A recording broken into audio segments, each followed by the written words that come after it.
rising water at home? It looks none of you try at home. But never mind, today I'm going to teach you how to make your own rising water at home. I'm your Sonia and I'm 13 years old.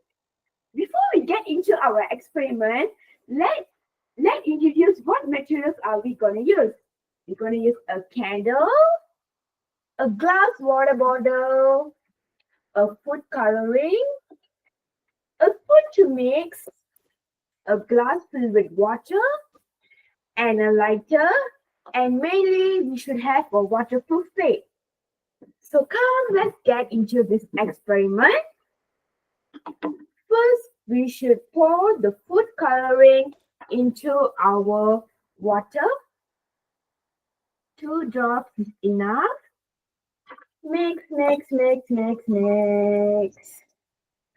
And pour into our waterproof plate. For more dramatic effect, we can add more water, more, and more food coloring. And mix as usual, and pour some. Now, we're gonna put the candle middle of the plate.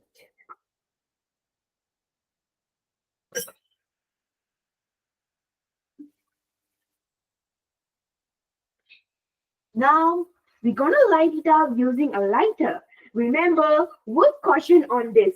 Don't burn yourself, guys.